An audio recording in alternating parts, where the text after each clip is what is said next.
Thank you. Namaste. One thing we all can see that since the last 50 years, the whole world and society is witnessing a massive change. Now, while we may discuss and try to understand the causes of the change, let me start with a little bit of preamble that when man wants to change the society, when he wants to change the world around him, he tries to change systems, governments, machinery, etc. And when God wants to change the world, he changes the children. When man wants to progress, he has advancements of technology. That's his idea of progress. Whereas when God wants man to progress, he plants within him a new aspiration. An aspiration which we see planted today in the heart of earth. When man imagines a peaceful life, post retirement, peaceful life, if at all there is any such thing, he imagines that he can amass wealth, he will have a good bank balance, he will have health at the doorsteps, and he will lead a peaceful life. And when God decides that we should have a peaceful life, he gives us inner peace and happiness. So we don't need to any of these things. And when man wants, when man writes nowadays, we have this system of writing biodata and we speak about SWOT analysis. So when man writes about his SWOT analysis, strengths and weaknesses, he writes about his assets, capabilities and weaknesses, etc. And when God looks into man to see his strengths and weaknesses, he only looks at two coordinates, soul and nature. And if God were to write the analysis, he would simply say, he has found his soul or he has not found his soul. As simple as that. And if he has not found his soul, does he have faith that there is something beyond the limits of man towards which man must climb? And or he doesn't have such a faith. He is still lingering in the usual round and the endless cycle of life, which Sri Aurobindo so beautifully puts in Savitri. Oh, force-compelled, fate-driven, earth-born race, oh, petty adventurers in an infinite world. How long shall you tread the circling tracks of mind around your little self and petty things? But not for a changeless littleness where you meant, not for vain repetition where you built. So basically, this has been always a thought in within the human frame, that are we meant to live within this frame in which we are born, or is there something beyond the human formula of life? And we see these two lines of humanity, one which are satisfied within the frame, they like to do what is best possible within the frame, and there are others who like to transcend the human formula and seek the beyond, the mystics. Now, those who like to transcend the human formula basically are, one may say that man is actually meant for that. Even within the human formula, we are constantly trying to improve. And all education is about that. If you look at education, in a certain sense, education is an acceptance of the fact that human beings are not finished. Our nature as it is constituted by birth is not the last word of our existence. And there is a lot more we can change and improve and grow and progress. And only we may differ along the lines of progress, along the systems of education, etc. But that man can change. Education is an acceptance of a deep hidden truth about us human beings, that we are meant for conscious evolution. We don't use this word, but all education is an empowerment. It should be an empowerment. It is meant to help us grow. And where does all this begin? Now, we see when Khalil Gibran, the Lebanese mystic, much misunderstood in his own time, was too much into the future when he said, your children are not your children. You see, it can be very threatening to the parents. Your children are not your children. You are the bow from whom time is shooting its arrow. And the archer wants to bend the bow at the right angle so that where are these arrows going? They are going into the future. He probably foresaw even more than what he himself understood. And in the beginning of the previous century, we see Mother and Sri Aurobindo, both around 1910, when Sri Aurobindo was asked about some future prediction, because by then he was already recognized as a great yogi. He spoke about that there are going to be many upheavals, many revolutions, many turmoils, a massive change that the world is going to undergo, in which India is going to play a crucial part, and this what he foresaw. And the mother, we know a little bit about her. She was, born in France, in Paris, and grew up there. But a profound mystic, a yogi by her own right. She spoke in 1912 that there would be, or rather 1914 or 15, she spoke about the coming of new children, about a new race which nature is preparing. And she saw the upheavals of nature. If we really look at the previous century and the one which went before, we can literally say that the 19th century and the 20th early part was certainly a century of upheavals. We can literally say it was a century of revolution. World over, as if people were preparing for something. There was restlessness, all the established formulas of life, and at the same time a seeking. For instance, the French Revolution with its seeking for freedom, fraternity, and unity, and the freedom from massive freedom from imperialism, thought forms in science everywhere. There was an urge that there is something to be born. And the mother saw in this restless urge almost that nature is trying to prepare for a new kind of birth. And that we see, we can almost divide the previous century into two clear-cut halves. First 50, 55, maybe till the Cuban crisis, 57, 59. We can say that this was a century, first half was a very difficult half. I mean, it was literally earth undergoing a labor pains. If you look at it from the larger perspective, shuffling its coil, wanting some new birth, two great goriest wars, the Spanish flu, and in India itself, there was this revolutionary upheaval, plenty of deaths and famine and whatnot. So it was like the labor pains of the earth. And in the process, what happened? There were massive infrarational forces, vital forces, stooping upon earth, forces beyond human control, unimaginable, tremors that the earth was facing. But in the bargain, what happened? The intra-rational forces completely destroy man's idea of a neat rational world. If you look at it, we use the word age of enlightenment for the rational age, which was ushered in by Europe and other, which was followed up. So it was like we imagined that there would be a very nice, reason can create a just perfect machine. It can create a society which is wonderful and everything. And well, to an extent, it tried whatever it could. But suddenly, the onslaught of these forces broke away that neat symmetrical world. And it happened everywhere. In the field of science itself, reason broke its fixed paradigms that, there is a very neat symmetrical world. Right in the underbelly of atom, they were teeming with particles about whom one didn't know what they are doing and how they have come into existence and what is their law. It was a very different world altogether. And the entire society built upon industry, science, rational thought, things should be the way they should be, completely broke. And we know how after that postmodern thought came into existence, which further started deconstructing everything. It was like the last ramparts of the good old world were being pulled down.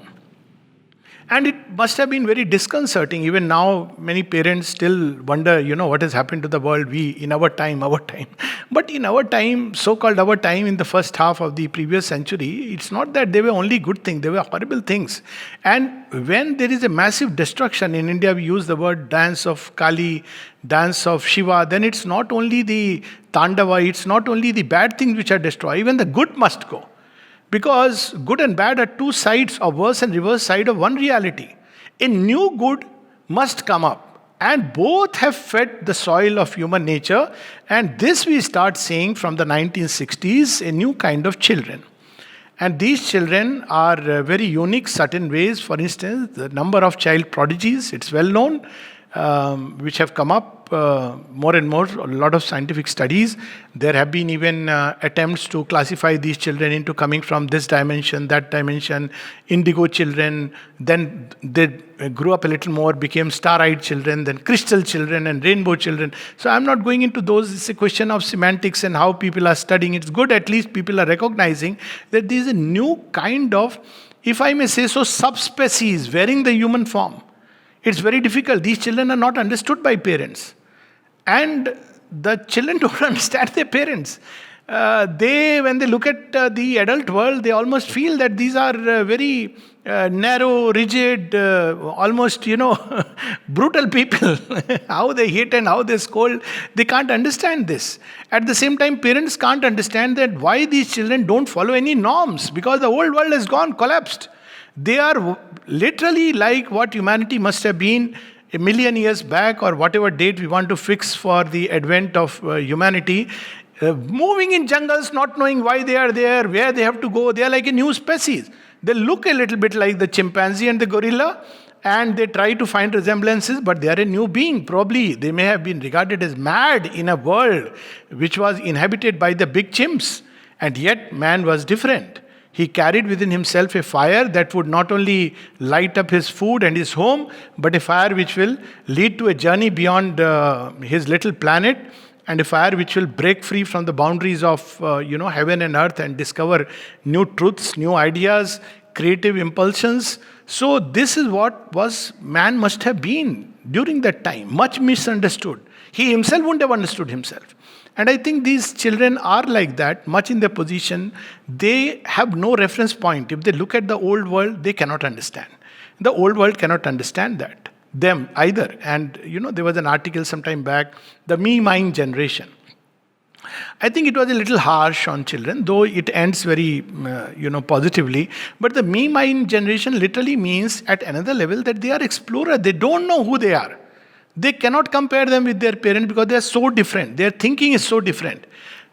The generation which I'm not talking of today, because now a lot of new age children are becoming parents, have become parents. But there was a time when there was such a big generational shift and a generation gap that the parents just didn't understand, because the thought was confined to, a little space within which they lived, and a little bit maximum, traditions, certain customs, certain culture. Now they're broken free. At the most, when parents felt about, something higher, they couldn't pin at anything beyond religion. So the string was between a religious thought and a secular thought, the so-called rationalistic thought. Whereas these children have broken both. Now, where are they headed to? A deep spiritual impulse. So as I said, like in the old world, there was this rules of right and wrong. That's the moral world.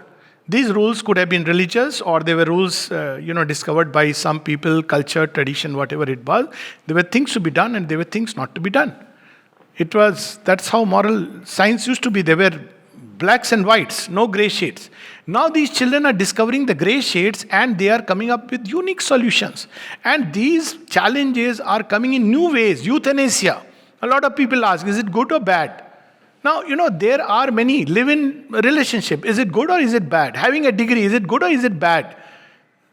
New innovative ways of thinking, is it good or is it bad? So they are children who are like barrier breakers, who are trying to figure out what really is good.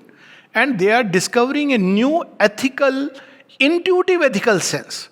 The sense of the beautiful, the sense of the true, the sense of the right. Not based on any book teaching, but based on something which is awakening within themselves. And third thing which we notice along with that, the first being child prodigies, that sometimes they appear like very reckless, careless children, as if they are born with a carefree laughter. Only gods are supposed to be so reckless and careless with their laughter. Human beings are carrying a burden that, they have to earn a living, they have to do this, be established, ambition, this, that. They don't seem to be bothered about it. Ask them, what do you want to do with your life? And they are cool. That's the word. Cool is the new thing, because they somehow carry a faith instinct in their life that life will find a way for them. You see, this faith in life is a wonderful thing. Mind has gone, but a new faith is emerging. As again, Khalil Gibran so beautifully says, that they are lives longing for itself. Your children are not your children, they are lives longing for itself. Life is longing for something beautiful, true, divine, which we don't understand, but life has its ways. So these children, when you talk to them about what do you want to do with life, they'll say, we are trying to figure out. Many of them for quite some time, they don't even know what they're trying to figure out. We'll see. Now this we will see is pregnant with possibilities. Much better than a child of 5 saying, I want to be or at 10, fully conditioned, I want to be, a doctor or an engineer, standard formats. Means they are open to, when they say we will see, it means they are open to things of dimensions, possibilities which we cannot envisage. I mean, recently I heard again, a little child talking about who is a superhero, and the child says God. Now says God, how is God your superhero? And what will you do if God comes to you? I'll hug God and say thank you. Now, this is a child of 9. This cannot be a normal. I mean, I imagine in my own childhood, just on a very personal note, somebody asked me, what do you want to do in your life? And I said, I want to be a poet, write poetry. Now, this was shocking both to the people who asked the question and to my parents also.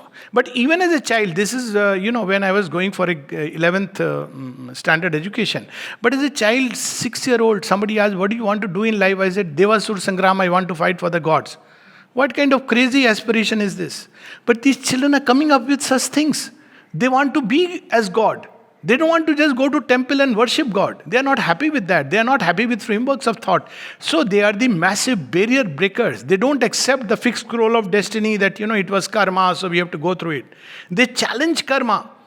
They want to change it. So these are definitely very different kind of children. And they need a special kind of education because they are not the old format. So what we are trying to do is trying to apply the old format on a new software has changed. It won't apply. So we have to now apply a new format. So in the new format of education, where does education begin? We have an idea of education that in the school, so we talk about stakeholders, typical mental world. So who are the stakeholders in education? You have the teachers, education, you have the parents. Sometimes people also mention society. So these are 3 different grids. But in today's world, no, education is universal. Everybody takes responsibility. The parents, the educators, but society also. If society doesn't assume the role of being an educator, you see, this was the idea of Gurukul. Gurukul is not about a system, people are wearing dhoti and putting tika and, reciting mantras. That's not Gurukul. Gurukul literally means the lineage of the great master. It was a family. It was like an ashram where children picked up things. And that's something directly we have in the ashram school. People often ask, okay, what is the system in the ashram school? So I often say there is no system. Why do you want a system? Well, still tell us something. Say, well, when mother was pressed to say that, tell us about some system because she said free progress. So what is free progress about? She says education governed by the soul. That was the end of the story because nobody knew what to ask after that. So where is the soul to be found?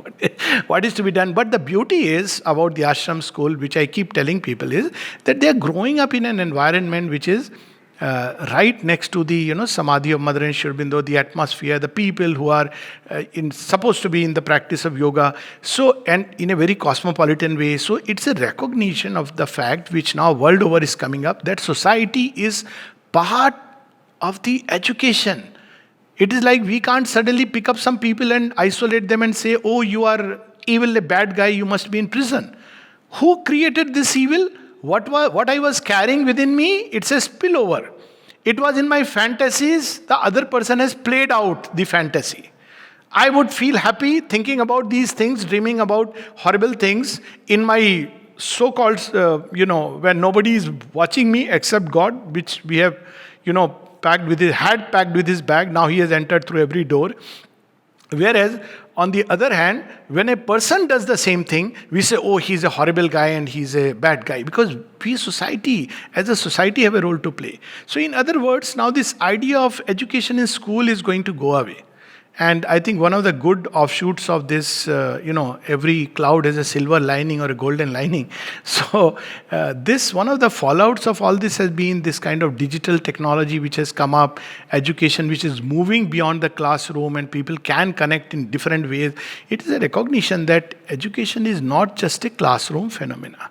It goes beyond the classroom. Everything is an education. And the day should come when I imagine that, children will just grow up organically and they will be teachers. But who are these teachers? Not people who have done a B.Ed, M.Ed and all these degrees. But people who are wise. And when child comes and they talk to a child as to what did you eat today? Now I'll give an example how education can be very interesting and engaging with these children. And they are so so profound, we are actually missing out on their profundity. So I remember an interaction with some children, and one of the teachers from the ashram, Dr. Maheshwari, so beautifully he asked the children that, okay, tell me, what did you have for breakfast today? So one of the child raised the hand and said, idli. Oh, so where did the idli come from?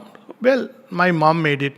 Oh, your mom made it, or made it, it came from your mom? Yes, from your mom or somewhere else. Then the child thinks and says, well, the material for the idli came from the market. From the market or somewhere else. So, from the field. So, working backwards, suddenly one of the child had an aha phenomena. And the child said, actually, that when we have a grain of rice, the sun, the water, the earth, the wind, everything is there. It has made that grain of rice from which the idli has come. So when we eat idli, we are connecting with the whole universe. This was like an aha insight, and he was deliberately leading children to a point where on their own they came. This capacity for insight, rather than mere information, that, well, this is this. When we have too many answers, we miss out on questions. This is what has happened. Too many books, too much information. They don't have questions. Which is very dangerous, because, whereas the real education is to start from the near observation, but lead them to a point where they raise questions about life. They are not, ideal child is who is not satisfied with all the answers that he has received from the books. So this was one beautiful example of oneness, which a child understood, which people who talk about oneness in spiritual satsang, they don't understand. There was another example of how children understand the sense of unity, which I myself experienced in a small village in Odisha, where there was a school and children in 8th or 9th standard. And I asked them, one of the child asked me, sir, which language does God understand? I said, well, you tell me, you should know. Do you pray to God? Yes, so you should know which language God understands. So one of the child said, Odia. I said, how do you know Odia? He said, because whenever I prayed in Odia, then I always receive an answer from mother. So I asked that, what about other children who pray in Tamil and who pray in Hindi and Sanskrit and English? Said, yes, they also get answers. So what language does God understand? Now, one of the child comes up very beautifully. Sir, he understands the heart. So I said, so beautiful. All languages are mental construct to communicate what we feel deep within. And if a language cannot communicate it, it's not worth pursuing it.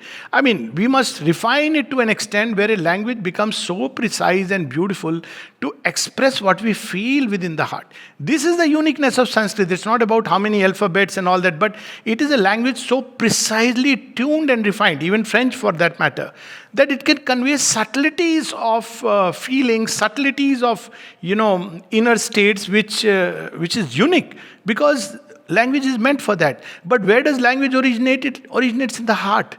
If the heart is clear, if the heart is full of love, speak to anybody in any language or no language, and yet there will be some kind of a rapport and an understanding. Somebody has so beautifully said, where is the wisdom lost in words and information? So this is what these children spontaneously understand. So what is meant when it is said that they have to be educated in a new way? Well, let us begin from the beginning. We feel that education will start in a classroom when the child is 5. Nowadays it's 3, when it started in 3, 2. So obviously because in 2 they are preparing for pre-nursery or whatever. So some people were feeling very disconcerted. I said, yeah, for the time being it is, but they are moving in the right direction. Oh, what do you mean moving in the right direction? I said, one day they will realize it starts from conception. Because all education starts from conception. What is conception? Literally, it's without the pun intended, or maybe intended, parents conceive a child, what the child will be, and that is something very beautiful automatically happening now. In the olden time, children were conceived for the following reasons. One, particularly if we have more boys, well, more strength for the family, because daughters are going to go away. That's why people were asking for boys. Not because of any hatred of women, but simply because boys will stay. Most of the society was, farmers and all this, so boys are a strength because they'll go and work in the fields. So this was the whole idea. Or they just kept having children. More the merrier. God knows why. And third, it's a very primitive way of looking at life. But it was literally like, the strength one finds in numbers. You see, if you look at these species, the lower species, they produce so many children. Why? Because threat of extinction. But the higher mammals, even lions and all, they don't produce many children. They are like sure of themselves. Strength is not in numbers but in quality. So now we see a new trend which is coming up, which is very good. Last maybe few decades it's coming up. People plan a child. And I think it's a wonderful thing to plan a child. Education starts from there. And this planning is not just about, outer number of money, how much money I have. Can I really bring up a child with this much of money? Do I improve my income? That's how it starts. All good things may have a bad start, doesn't matter. But now the planning is not just that. Many parents I know who are, newly married, they let us see, let's first settle down between us. Children are not meant to, help parents settle down in their turbulent relationship. Nor are they meant to be like old age stick. That's how people had children, that when we are old, they will, be our Sahara, help to us. They are very silly ideas of children.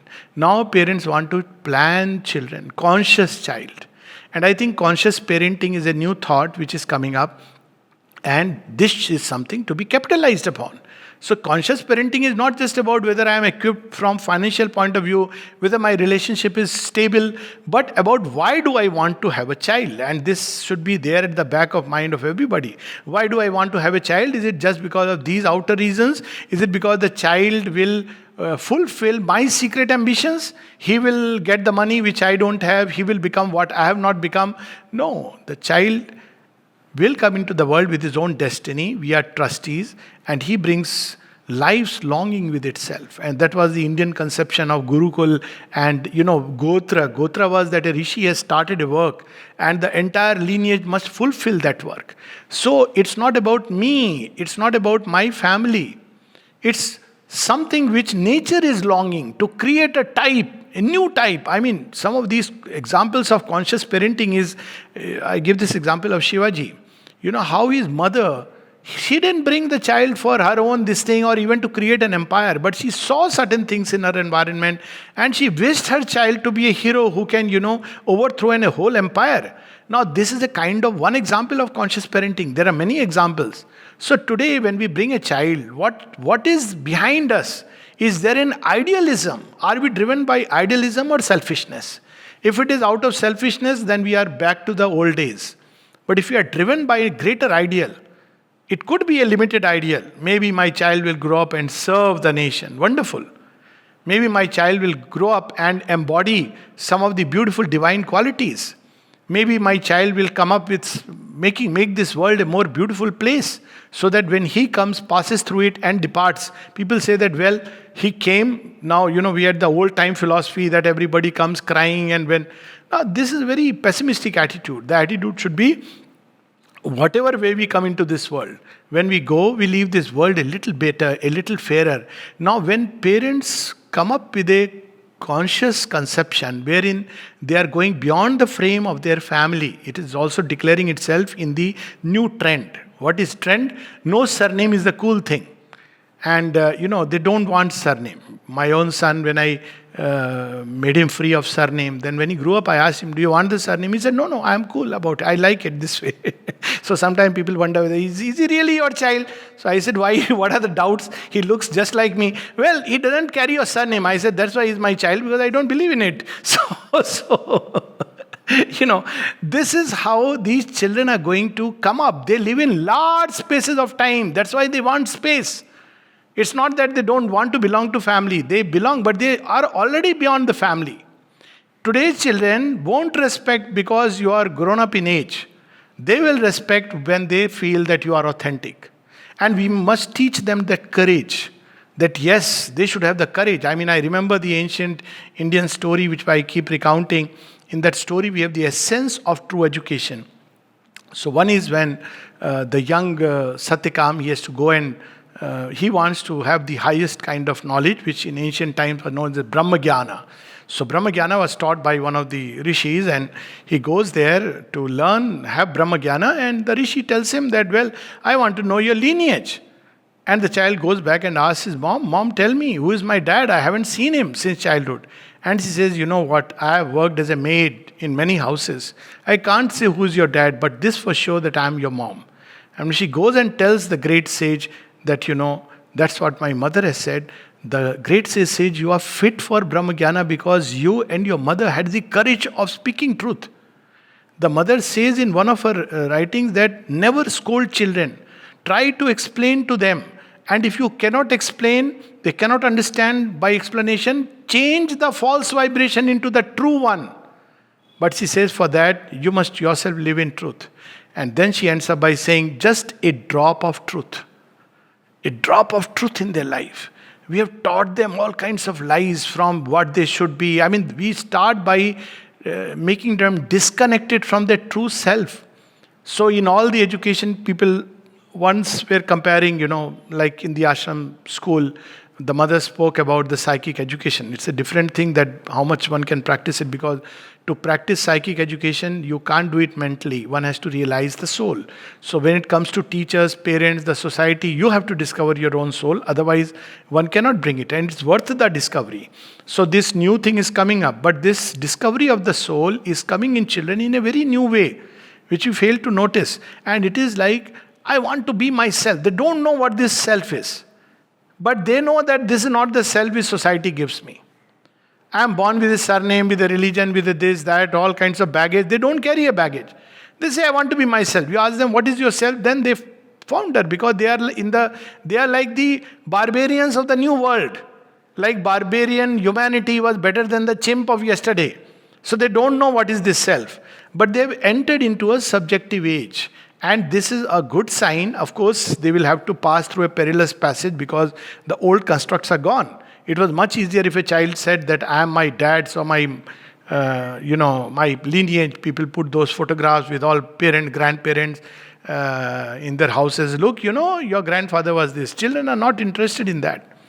They want to be who they are. And this seeking which has come in children, this thing towards discovery, is leading them to a new way of life which is called as universal learning.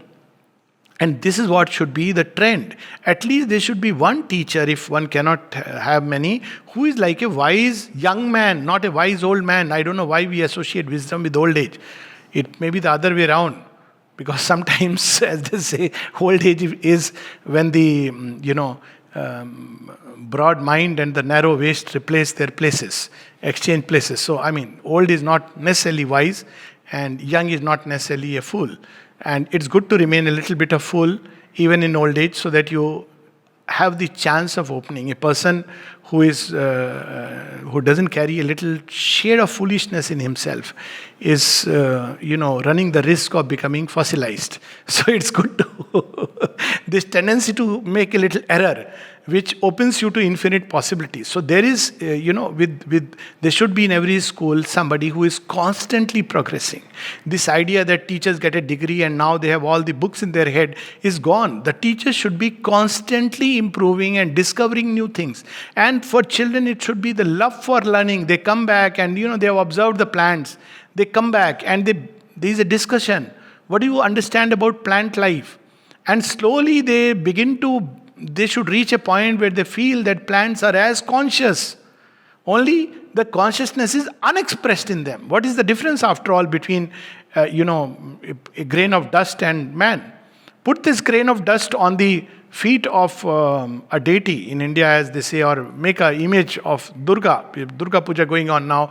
Pick up this clay. Even, this clay is got from 9 different places.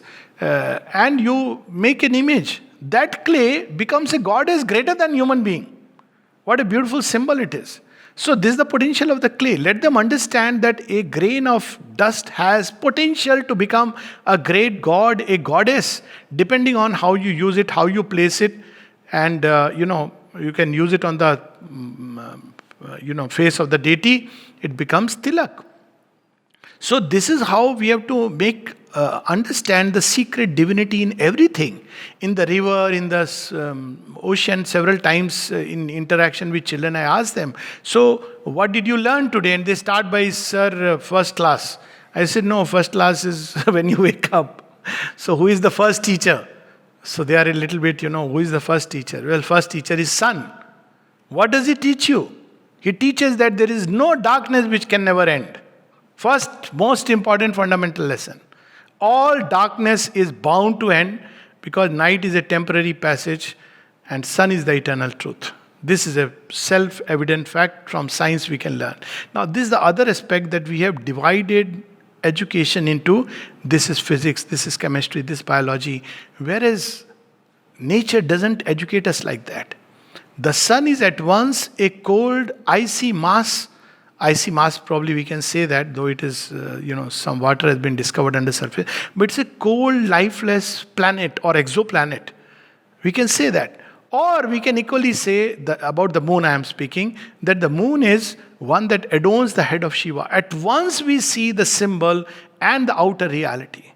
That is education, where the sun is on one side an orange ball of fire, but on the other side is the symbol of the divinity which looks all around and which is ablaze with that fire of truth, and whose light and fire are two sides of one reality. The light of knowledge and the strength to execute. That's what the sun represents. So this kind of an education which incorporates every experience in life. When they go for a trek and see a river, they can get education from a river, that life has an origin and it's rushing towards the sea. These are the only two things to be remembered. Where do I come from and where am I going? So these are now a sense of universal learning. The typical classroom construct is a mental construct, a world which has gone. 9 o'clock till 5 o'clock, that's my working time. 9 o'clock to 3 o'clock, that's my study time. Or when I come back, I do homework, that's my study time. Rest is play time. Maximum education goes on when we play. You see, this is something very interesting. In the ashram school, when sports ground was started and children were engaged in games, and even the elderly, many of the sadhaks, then people started raising questions, because to think of spiritual life is to sit and meditate.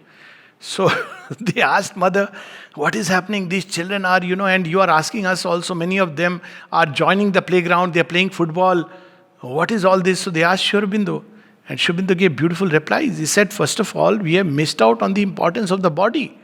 All creation, higher consciousness, everything, the greater energy, whatever we call it, will manifest through matter. If we neglect matter, how are we going to have the base? Matter will break down. That's one of the reasons, one of the challenges of evolution. A chimp is bigger even in his brain size possibly, and an elephant even more. But it cannot manifest thought, because matter within it is not ready to express a greater truth. So we have to work at both the ends in education. We can't miss out on the body. But the body, not just because I stay healthy and my bills for the doctor is reduced and I just enjoy life more. That is the base. But more important is the body should become a fit receptacle, vessel, a vehicle for the higher consciousness, for the divine consciousness, for truth, for light, for higher forces and energies of harmony, a greater order of beauty, of ananda, of divine force to express itself through the brain, through the heart, through the body. So there should be an emphasis on this. So Sri Aurobindo gave this wonderful reason. But he also said something very interesting, that sports is one of the simple ways to build psychological qualities which are the foundation in yoga. One of the lessons which people learn much later in the Gita, and that's why Swami Vivekananda said very beautifully, teach them football rather than, analysis of the Gita, because people analyze the Gita and end up remembering the slokas. But we learn it while playing a game of football. Of course, Gita is a profound scripture, but look at it, how people can learn it. Very simply, they learn that when we play, sometimes we win, sometimes we lose, but always we progress. So the game of life is not about winning and losing. It's not about success and failure. Every failure takes us one step higher to a greater success. Every success can end up in degenerating us, because we become too sure of ourselves, and then you discover that success is often probably a curse, and failure is often a blessing, because failure propels us to become better, to improve, to progress, and who knows, one day bursting beyond the bounds of humanity. So these are lessons we can learn simply by games, and the importance to be given to games is so important. Then the whole inner field of nature, which in these children gets neglected. There is hardly a class, people talk about value education, and there are nice stories, very, very good. Courage and, beauty and harmony, which is wonderful, good stories, love and truth. But most importantly, the inner field, how to observe my thoughts. How can I change my thoughts? Can I change my thoughts? Now, children don't understand how to change thoughts. Can thoughts be changed? What are these thoughts? Just to sit for a few minutes to observe the thoughts. Where do they come from? As the Ken Upanishad raises this question, Ken Upanishadam, where do thoughts come from? And where are they going? This simple exercise of observing the thoughts, where they come and go, will make them understand that there is something called as nature and something called as self. Nature is not me. It's a robe that I wear. But me is different. Who observes the thoughts? Simple thing. Feelings. They live in a world of feelings. Children grow up, entire education system, and they don't know how to love. They don't even know why. They raise this question, why should I love the person? As if love has a why. And they try to mentally answer it. I must love because these advantages, disadvantages, then marriage and this and that.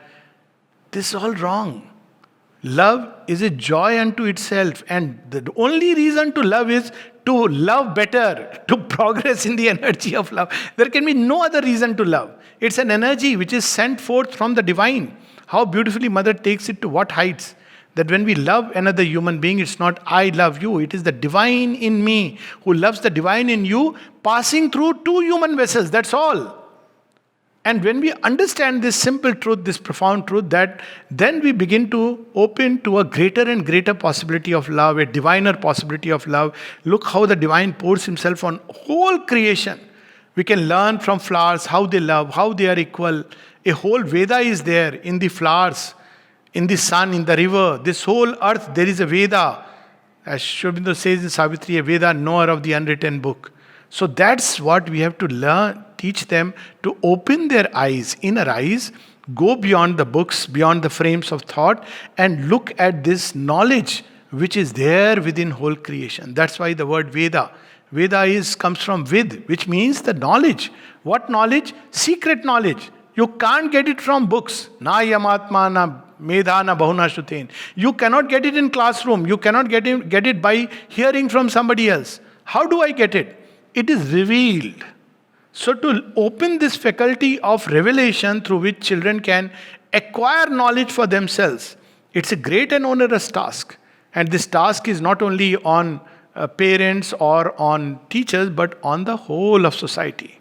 It starts from conception, but when children enter into this world, how do we treat children as a social group? I have seen in colonies and everywhere. This is my child, this is somebody else's child. Even in school, this grouping starts. Rich man's child, poor person's child. So that way, one thing good in ashram school is you can't do that kind of stuff. So, children have, one purpose of uniform is this, so that you don't... but a better thing than uniform is because uniform tends to make things, again, too uniform, to allow for the variation of nature. But there should be this whole conception should grow in them that, children, when they come to the school, they are no more rich man or poor man. That was the idea of Gurukul. They belong now to this place. That was the whole idea of even hostels. We don't have that facility. So they learn in this classroom, even if teachers are very good, they go back to the house and they have parents who are someone very special.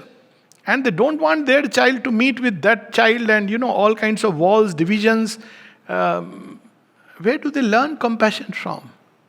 They learn compassion in their dealing with society. Forgiveness, kindness, courage. They learn when they deal with everybody around. And if they see that people are lying, deceiving, then they just pick it up. Very unfortunate. Children don't know how to lie. We teach them. And very young, when they are very young, we teach them. Already that original file is corrupted with the Trojan virus, malware. In fact, it starts from beginning, even before the child is conceived. Now, the role of conception, so much, mother speaks about that, the kind of thoughts that mother has, feelings that the mom has, father also, but especially the mom. So that means they must, right from the conception, right up to their growth, they must grow in an atmosphere of love, of beauty, of harmony. Now in the house, school, one can still create outwardly an atmosphere. But in house, if they see quarrel, they see disharmony, they see constant conflict, it's not healthy for children. It's not good for their growth. Whatever we may teach them, we are giving an atmosphere, they'll get stifled. Put the best flour and throw all the pollution of the, trucks and cars going by, smoke. What will happen to the flower? It will begin to wilt. simply because the atmosphere is not good. So, to create an atmosphere in the school of beauty, harmony, to create beauty and harmony in the home, to create beauty and harmony in the society. Sometimes, even in society, people just plan things randomly and the whole thing doesn't give the sense of beauty. The sense of beauty is one of the best corrective to evil and ugliness. Just to have beauty in the environment. So, there are so many things, but most of all, this possibility that there is something beyond the human frame. This where we began from, that they must grow up with this idea that, this idea of Ikebana, something which I really liked when I heard about it, that a master makes a nice arrangement, then he leaves the scissor there, slightly open. So why? Because there could be somebody who may conceive a better arrangement. So another master, we don't know who, he may come and make just a little clipping here and make it look even more beautiful. So this idea of endless progression and perfection should be there, and it should replace ambition. Ambition is a dead end. People, when you ask, what's your ambition? I want to have a lot of wealth. What will you do after that? Well, after that I'll see. Or I want to become a, famous doctor or a big man or whatever it means. Big man, I don't know. Big belly or, whatever. So I want to have a lot of, big power post. So what happens after that? After that, we don't know. So we see people who are retired, who are incapable. Either they continue working till the last day because they are so afraid of being with themselves. People who are workaholics, who work right morning till night. Only work. They are as if afraid of confronting themselves. That also shouldn't, that's not a good thing. Work is important, very important, because it's a great purifier. But this work should flow from who we are. It should be like a play. Not a distraction, not a, something where we are running away from ourselves into work. Just like we run into parties. Of course, running into work, escaping into work is definitely better than escaping into parties. To escape ourselves, to escape from our boredom. But work should be a purifier to help us express who we are inside. Who we are must flow into what we do. So all these are aspects, most importantly, that there is no limit to human progress. Which means we need to get this, that human beings are meant to consciously evolve. So that when they finish their education, whatever, higher grades or whatever it is, and when they are ready to go out into the world, they understand that this is a beginning, not an end of my learning. And this learning now will be of a different kind, not another course, not another degree. But this is a real life learning where I'll come in contact with the world energies, I'll come in contact with people, I'll come in contact with challenges of life, in my personal life, in relationship, in everywhere. And now vast vistas of progress and growth are opening before me when this is over. So this is how education should go on from conception right till the point of death. This idea that one is old and now it's time to die is one of the most foolish ideas which should be thrown far, far away.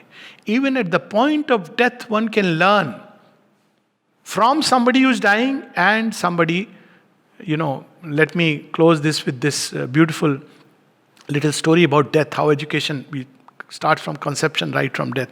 Sometime when I see people who are in terminally ill, I tell them to imagine what your life should be in time to come.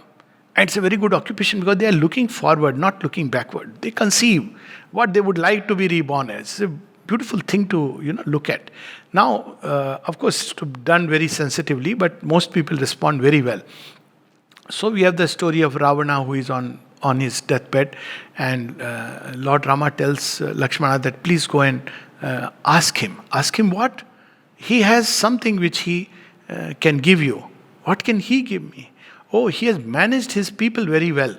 He made sure that they all lived in luxury with,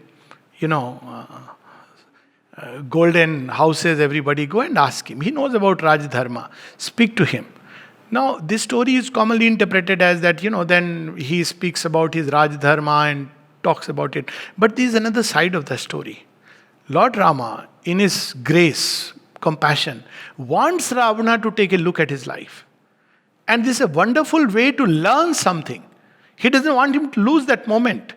So when Ravana starts speaking about how he has looked after his subjects, he also notices where he made blunders, errors, how he could have made things better, how things could be done in a beautiful way.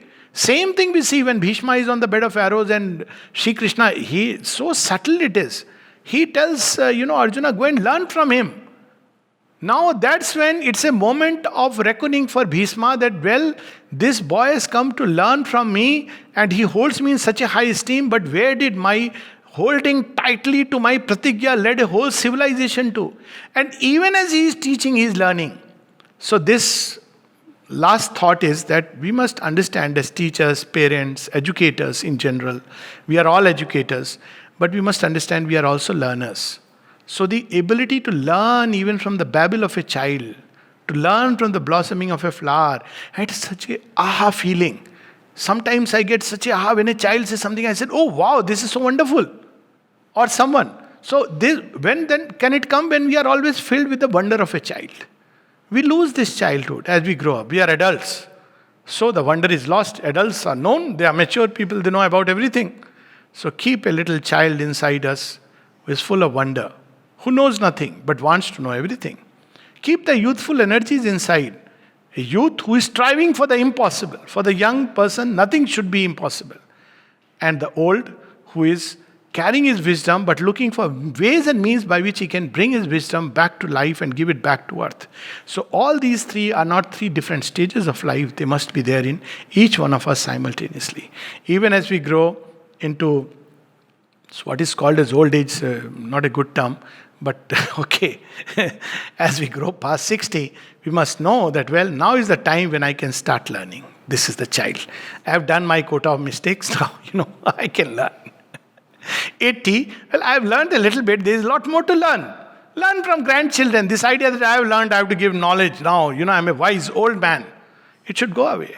And when I am 80, one of the remarkable things about the mother, which I feel, many remarkable things, but look at at 91, she has started a universal township with an ideal which is unimaginable.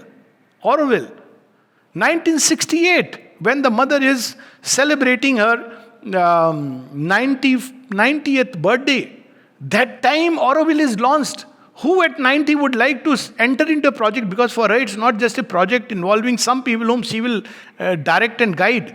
She has to pour her energies into them, govern them inwardly, outwardly, money, everything. And she undertakes a project. Why? Because it's good for humanity. That's all. She is implanting a seed upon earth. So let's keep that wonder of a child and the youthful energies moving toward the future.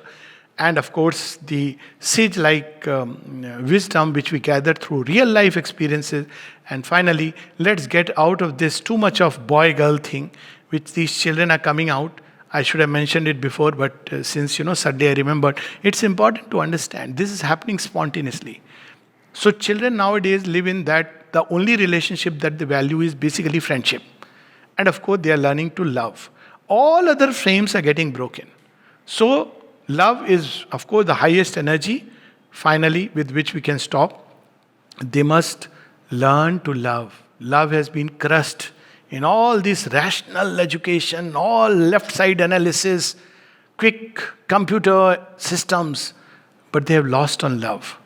And I think if we can awaken a seed of true love within them, the need for true love, and true love which is about giving oneself, then we would have done much more than we could, probably expected of us. Because ultimately, whatever we may say, Savitri, 3 lines, man is a dynamo for God's work.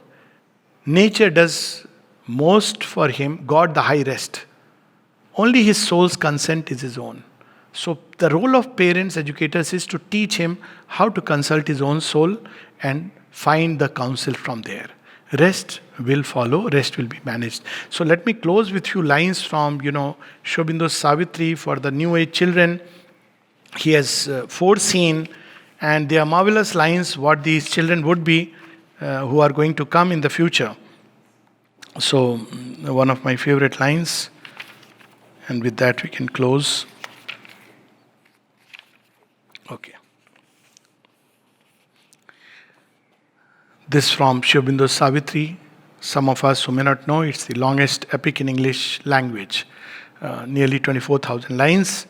And as 12 books, this is book 3, canto 4.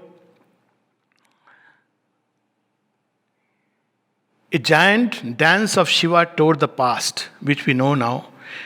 There was a thunder as of worlds that fall.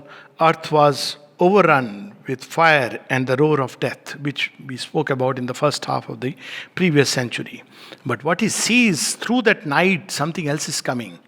And that is wonderful. I saw the omnipotent's flaming pioneers over the heavenly verge which turns towards life, come crowding down the amber stairs of birth. Forerunners of a divine multitude, out of the paths of the morning star they came, into the little room of mortal life. I saw them cross the twilight of an age. We are seeing an age of transition. That's what he's referring to. The old world is dying and the new world is born. Not will be born, but is born. These sun-eyed children of a marvelous dawn, the great creators with wide brows of calm, the massive barrier breakers of the world, and wrestlers with destiny in her lists of will, the laborers in the quarries of the gods, the messengers of the incommunicable, the architects of immortality.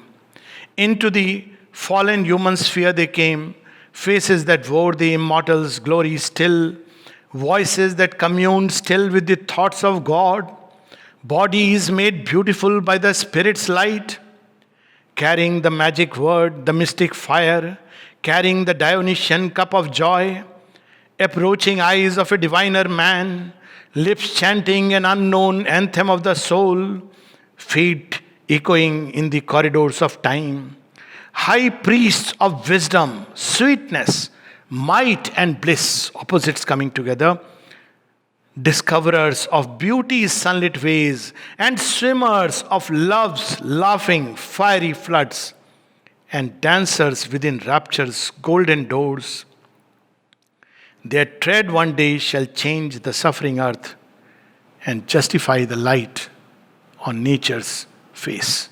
So we are witnessing the birth of a new world, new species, or subspecies if you like it. Earth is going through a massive shift, a new creation which is shaping. Now in the human body as a catalyst, just as man was born in a body which was half ape and half human, but progress to that. So we also have now a superhumanity of tomorrow being born within the human frame.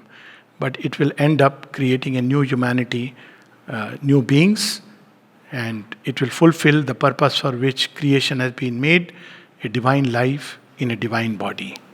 Namaste. Thank you.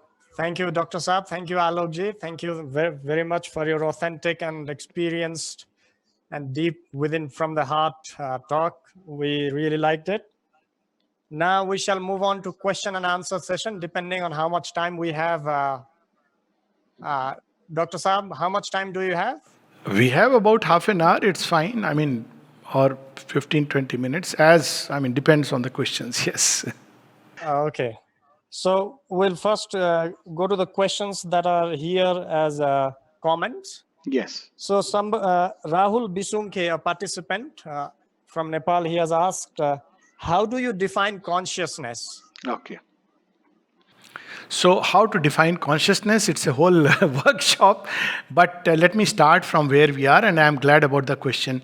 So, what is consciousness? We normally use it in the common parlance by defining it as the ability or the power with which we become aware. So that's how we say that I am conscious of something.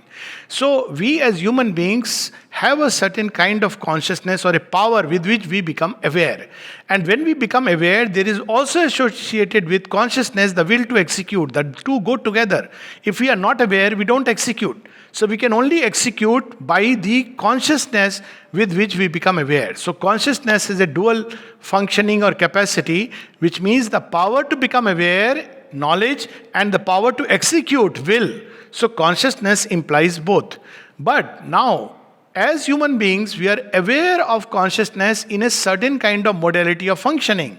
And we have a belief which, because we live within this frame, we think that mental consciousness which we embody is the only mode of functioning of consciousness. But if we look at animals, they also have a certain kind of knowledge, which is instinctive knowledge, and a certain kind of will and action, which is instinctive action. So one thing we discovered that, well, we are not the only guys who are conscious, there are animals. If we go below to plants, we'll see that plants are also conscious in their own way. They know, that they have to move towards the light. Instinctively they know. And some of the plants, the way they act and function, it's amazing, as if they are completely aware of the dangers, what they should do and not do. They have all the knowledge. This is what is meant by Veda, that, it's the knowledge inbuilt within each atom of creation. And then we go further down, we discover even atoms. They don't have consciousness the way we have, but they also know what should be there in their outer orbit, and that's what we call as laws that govern the atomic movement and structure. So consciousness is a fundamental power which is inherent in creation. And even if you destroy the form, consciousness, like energy, is indestructible. It can change. It can shift from one to another. Now, shifting example is that, well, in the morning we all wake up and we are in one state of consciousness. But in the afternoon we may be completely different state of consciousness. And we identify with it, and let's say in the morning we are full of joy and somebody meets us and says, "Oh, you look so happy." Yes, I am so happy. Afternoon we are a little grumpy and tired. "You are so tired." Yes, I am so tired. In the evening, somebody is very angry. "Oh, you are so angry." Yes, I am angry. Now look at it. The I is identifying with anger, with joy, with tiredness, and so on. So basically, there is one consciousness, but on many planes, many domains, many dimensions. This we discover even as human beings. Now, is human formula the last? This is where we discover that in mystic and yogic lore, they went climbing through the ladder of consciousness. What is the highest that human beings are capable of? The highest state of inner peace, inner harmony, inner bliss. And they discovered that beyond man, there are ranges of consciousness which we can access. It's not easy because human formula is like a magic circle nature has drawn around us. And how it guards the circle is very amazing. Simply by instilling doubt that it's not possible to go beyond. It's almost like the animal who is in a circus, a lion.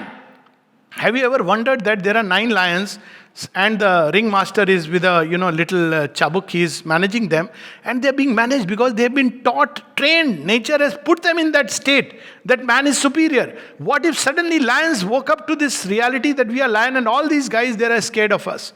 But they don't, because this is something instinctive inside them.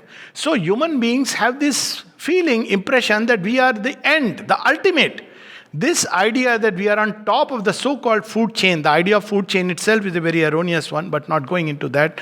But this idea that we are the top, which visibly we are, and therefore we stop growing. We don't realize that there is something much more beyond. So there are ranges of consciousness beyond the human mind which can turn his mind into a sage, seer, and as Sri Aurobindo says, reach a point where one can break free entirely from the mental domain, bring in a new force and a new consciousness, and even transmute the human body. So form and consciousness have this dual play. The form conditions the consciousness, limits it as it were. You pick up ocean water and put it in a small vessel, it's conditioned by the vessel. But if you break the vessel, it's the same water. The water in the Ganges and the water in the bottle, the Ganges, they are the same water. If you spill over the bottle, the water is going to be the same. But we have to learn now that water in the bottle, now its origin is there in the Ganges. Not only the Ganges, there is the Gangotri, Gomukh, from where it is coming. And beyond Gomukh, there is the Shiva's, Jata, and beyond the Shiva's Jata, it is in the heart of Vishnu. It is in that feeling where Ganges originates. So when we trace upstream any state of consciousness, if we go upstream, refine it, purify it, take it to its utmost, we'll reach the origin. And that origin is called divine. So there is the divine consciousness, which is the origin of consciousness, where the mystic would say it's perfect consciousness, perfect bliss, perfect love, perfect harmony, perfect knowledge, wisdom, perfect strength, and all woven together in a beautiful concord. Not as disorderly and disharmonious here. But there is no perfect form to embody it. But through a process of evolution, as we see in the story of the Dashavatar, nature is trying to build a form which can embody the perfect consciousness. And that time of transition has come now, because in human being now the aspiration for a perfect consciousness is already there. Which means we are bound to embody higher and higher states of consciousness, which will press upon our body and brain till one day, because of this constant pressure, a new seeking, a new body and a new brain will emerge out of the old. So this is in a very small nutshell about consciousness. It's a whole, it's a whole workshop, but this is just in short. It is the fundamental principle in the universe, the fundamental power, consciousness. All is woven by consciousness. Yes. Namaste. Thank you. Thank you, Dr. Saab. Rahulji, we'll move from your question to the next question. Thank you, Anu Shah Jainji, for your question. She is asking, Dr. Saab, sir, what will be a broad framework of learning that you shall lay down for this new generation? Okay. Thank you so much. What will be the broad framework of learning for the new generation? As I said, that, I have some radical ideas. Let classrooms turn into let classrooms walls open up and become one with entire nature, not just plant nature, animal nature, human nature, their own nature. So students should become students of themselves. There is a very beautiful word used in the Gita and Patanjali Yoga Sutra, Swadhyaya. So right now they are learning about everything except themselves. So they should be given a lot of time to study themselves, places where they can retreat in silence, when we can have interaction with them about themselves, who they are, what they are, with no concept, fixed ideas in the mind, but slowly leading them toward their own self-discovery. Children should understand it's not that they have to discover by the time they pass out of their school, but they should understand that there is a scope of endless self-discovery, and this discovery takes place through their contact with the world at the same time by going within. So merely information about how a thing operates is not enough. The why of things and how that learning translates, that understanding of the framework of nature translates into their own inner growth. As I said, river, sun, everything teaches us, flower teaches us. So this can be done only by, not all teachers may be ready, but within our framework, there should be always those who are like guides, who are not traditionally teachers, but they are available for students. It may not be for every student, though it will be nice to have these interaction of these guides with maybe once a week in the classroom, but at least there are students in whom the urge of learning has become very conscious. And they can go to these guides and ask them those questions which they can't ask in the classroom because the framework doesn't provide it. How do they ask in a typical classroom that what determines the number of electrons which will be there in the outer orbit of the atom? What determines that a leaf will reflect only green light and absorb the others? There are questions which come when the answers have been given. Those questions, I use the word Sesh Prashna, the question beyond questions. There should be somebody to whom they can ask. And that's what I would, I believe incorporating. And of course, emphasis on physical education, because body is the basis of everything, which is sadly missing because of overemphasis on result. And very importantly, that children are unique.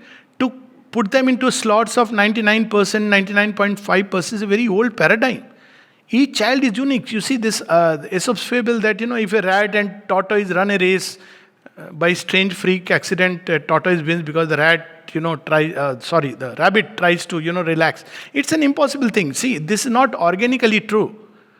But rather it should be, on the ground, the rabbit runs and wins. On the sea, the tortoise runs and wins.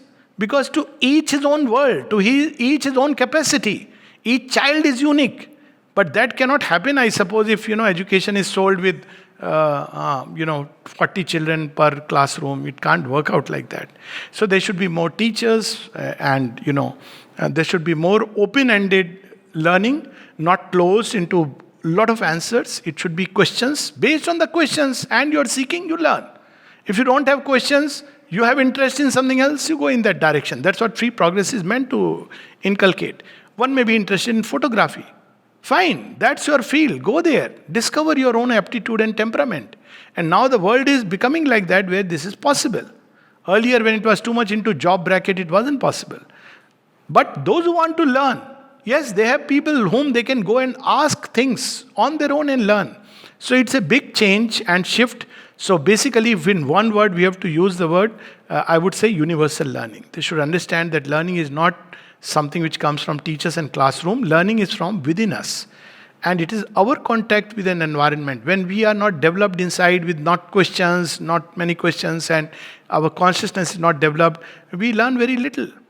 But when we have grown up far beyond, our learning also, the same experience is received very differently by a consciousness which is far advanced. So this is what they must understand, that this stress on self-learning, self-education, growth in terms of consciousness through practical examples, self-observation, how they can shift consciousness from one state to another. Plenty of examples, which due to paucity of time I am not touching upon, which can be taken up, but the stress should be on that. And finally, most important, on discovering something which is beyond the frame, human frame of nature, which is the psychic being. So we identify ourselves with, as I said, with all our outer things, in the environment in which we are born. But there is something which is beyond the environment. When we speak about rebirth in India, what does it mean? We have assumed many bodies, many personalities. So there is something which assumes these bodies and personalities, which is not bound or tied with them. Well, this is my pedestal, but not my last reality. And also, beyond the human mind, there are things beyond reckoning. To open them towards those higher and greater and wider, vaster realities is the task of an educator. And all these things, psychic and spiritual education, education of mind, our refinement of our vital, which is sadly missing, from very crude towards, through a sense of beauty, through a sense of the real joy of life. They've forgotten how to be happy, to bring out the love which is inside. The heart is completely stifled, and to make the base of the body stronger. All these things are part of the vast landscape of education. All right? Thank you. We have number of questions, so we may not be able to address all the questions, but we'll try to move quite fast. The next question is about concentration. Bhim, can you go? Bhim Saudji from Kathmandu, he is asking, concentration is necessary for consciousness, but people have problem to be concentrated. Could you say some techniques of concentration? Yes. So concentration actually is natural to person, every human being. But the problem is that we may give them a subject in which they are not interested in. So start with whatever they are interested in. A child is interested in play, teach him how to be concentrated in play. Very conscious and concentrated. He is playing football, fine. He must become good footballer. He shouldn't miss a single ball. Such should be his concentration. So now, there are several of course, exercises, Mikado and all these things. But the natural way to do it is that whatever they are engaged in work, everybody does some work. To fold a sheet, do it with all awareness. Climbing stairs. So everything in life can become a way to concentrate. Again, this idea of cutting off from real life, teaching them, sit now, close your eyes and concentrate. Well, a time comes when they would feel the need to go within and concentrate. But first they must learn the capacity to gather all the threads of life which are scattered. You can't play football very well if your mind is wandering into, my friend and somebody else in the stands and things like. You can't, even on result, if there is focus on will we win or lose, you can't play it well. But one plays well when one is fully focused, one becomes the play and takes the joy of the play. So concentration, especially for children who are very restless, comes very easily through games. Because restless means the vital. Now teach them a lot of physical education and workout by which they can learn. Then also in work, they should learn to concentrate on the work at hand. Then a time will come, or read something. Let them read maybe a paragraph with full attention. Then when they are ready with all this, the faculty is developed. Then they can apply it in any field, including going within. We do the other way around. We start teaching children, who are 8-year, 9-year-old, close your eyes and concentrate. What do? The mind wanders, their feet are restless, their hands are twitching. So, there are exceptions, but generally speaking, they are waiting. Or sometimes they are happy. Somebody told me that, our children can concentrate for half an hour. I said, sure, they are either sleeping or, they are happy that at least we won't have a proper class today. So now this, first teach them what is concentration through natural, organic things in life. Education should be connected with life. Now, when children reach a point, some will reach a point where they want to concentrate and go within. Then it's about, picking up an object inside, or a state of consciousness, on peace, on idea, or an image like fire, or a deity, the Divine Mother, or, whatever deity, Christ, Krishna, whatever way one conceives, or on a word, a string of mantras. That is a specialized activity of concentration. It's not synonymous with concentration. Concentration literally means the ability to gather these strings of consciousness and focus on one point. There was a movie called Utsav. So it's a very interesting movie. It's a movie about, it's a regular movie, but a little good. But it starts with a very interesting scene. In the scene, they show in ancient times, medieval times, and two thieves they have entered a house, broken into the house by breaking the wall. And when they are coming out, so now they have all the wealth and they want to run away. So now the junior thief wants to run. The master says, no, master, well, I hope I am not teaching how to steal well, but I am just about, it hit very hard, it's a very beautiful film on this. So the master said, no, I can't go. I must make this little gap that I have made in the wall perfect. He said, why do you want to do this? He said, it's about my name. What will people think? What kind of a foolish thief he was. So even as a thief, he wants to, excel. In ashram context, I remember somebody came and had lost a key, and he went to a key making department, gave the suitcase, and he made a key, and he said, the person who had lost the key said, okay, good, thank you. He said, no, wait, I am going to make a duplicate. So he said, no, I don't need a duplicate. And the key maker said, what if you lose this one? So I have to make it, because this is my job to make things very beautiful and perfect. In one of the aphorism, Sri Aurobindo says very beautifully, it is better to be a good shoemaker than an incompetent king. So this joy of doing their work, to strive towards perfection in anything, itself leads to the development of a faculty of concentration. That's why when we are little children, our teachers teach us how to write cursive well. Calligraphy is one of the best ways to practice concentration. And as a child, this is what was taught. The idea, it was not a punishment. It's like we learn to focus our energies on simply making a letter beautifully. But it is taught the wrong way. Here, you have made a mistake and do it 10 times. It should not be like a mistake. It should be more positively reinforced with the joy of learning. So this, just as I said, very brief prelude. All of these are, very good subjects for a whole discussion. Yes, thank you.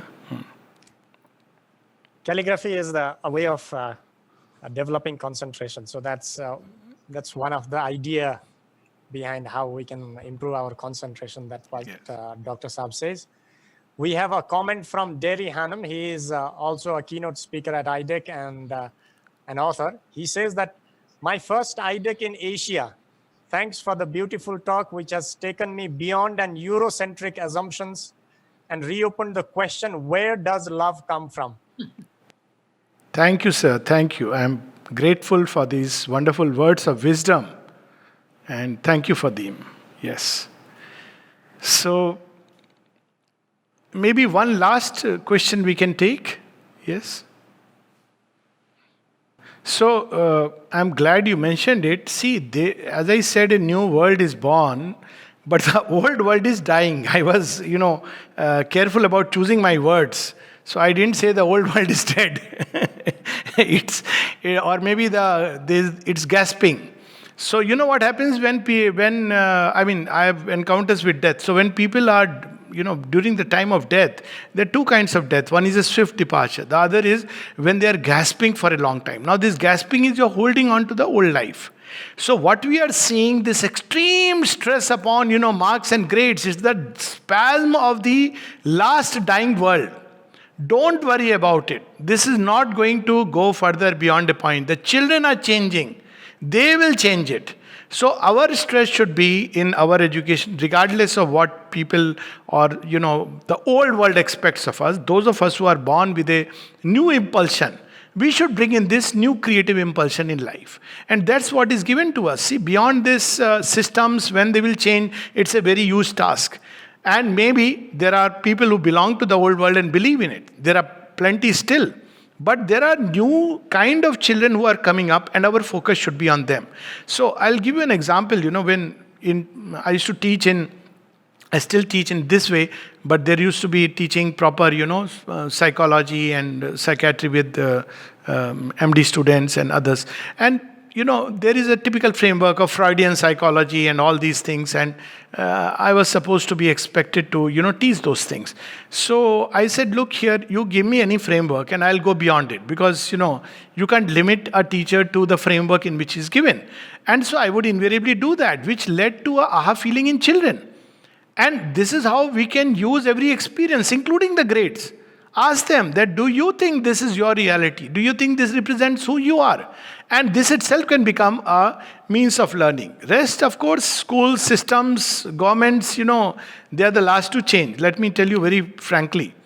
Whatever, regardless of whichever place, let's not put our hope there. Our hope is in the children who embody a new aspiration for tomorrow. And even if there are few of them, 5 out of 1,000 or 1 out of 100, teacher's job is of a new consciousness to largely focus on that. And those who want to belong to the old world, fine. There's the whole sort of other things are there. So stay focused on the new things which are, striving to take birth. Okay, so I think we can probably, stop here and... We have one more, maybe if you have just a minute, we have last question. Sure, please. Yeah, we have a question from Geeta Lakshmi Ganjam. She's asking you how to change mindset of parents. Okay. Thank you for this question. How to change mindset of parents? I would only say don't try it. But since you are insisting, see, one of the ways I've tried in a school which was along the lines of Mother and Sri Aurobindo. So what we used to do is, there were 2-3 things, practical things which we used to do. One was short little pamphlets which relate to child, like things they have never thought about their child. And one little passage, don't give them books, they will never read it. But maybe one pamphlet once a month, small packages, and just pass it on to them. And maybe one day one of them will pick up. This is one way. Second is a dual assessment, that children are, assessed by teachers, but parents should assess, but in a very different way. So we had made a report card of, is your child generous? Is your child courageous? Does he have gratitude? So it made the parents wonder, oh, this is a new way of, we never looked at this side of my child. So this is the second way. Third is, which is very radical, and I don't know, how much one can implement, but I used to ask children to understand their teachers, what is not grade them, because that will bring in the sense, unnecessary competition and jealousy, but which are the teachers you feel is best and why? And what are the things you would want to change in your parents and why? Now, this becomes a child-centric education. So, and this was shared with the parent that, look, maybe, a child would write, my parents fight with each other. Now, parents begin to wonder that, oh, there are things I need to change, and my child feels it, and I have never looked at it. So, a child-centric education more and more. And finally, just as we have these conferences for teachers, there should be also for parents. So, once in a while, we have parent-teacher meeting, but it is completely centered around marks and performance and the behavior of the child. There should be parent-teacher meeting, wherein parents, it's a beautiful occasion to come together and understand what a child is about. Many of them are full of fear and carrying conventional ideas that, if my child doesn't get so many marks, he's doomed. This must go, and it's the task of the educators. Instead, we start playing into their hands. Oh yes, your child, he doesn't study, he doesn't do well. Now, we have a role to play in talking to the parents and making them understand and conscious. That's what a teacher is about. That, look, it's not just about a child bringing so many marks or earning so much outer wealth, but also a child who is able to lead a life which is inwardly stable. He is able to experience the spontaneous joy of living. He is able to, most importantly, unleash the energies of love, which is ultimately going to help him. Emotional education, which is missing. It's a whole subject. Spiritual education, spiritual quotient, which is completely missing. So there are dimensions of growth which, if they are not there in human beings, then they are going to remain half humanity and half animality. You see, after all, let me close with this idea. See, what was the in ancient thought you will see about Devas and Asuras, Indian thought. So who was an Asura? Asura was a brilliant intellectual, but with a cold heart. Now imagine, do we want our children to become that? He was devouring, he was full of greed, crude passions, cold heart, but brilliant intellectual. Whereas on the other hand, the Deva type also were intelligent, but also the love in the heart should blossom. The passions must be most refined. So we should explain to the parents through these interactions and meetings so that they become little more educated. Though I must say it is a very nutty task because parents are formed creatures. With children, it's easier because they are plastic, malleable. They have a spontaneous trust in teachers. But parents are a little crusted over. But still, effort should be made. All right. So thank you. Some of your instructions, but still I need to do a lot, and I will definitely take your suggestions and make parents understand better their own children. Thank you so much, and most welcome to write in case there are any more questions. Please feel free to write. Thank you so much.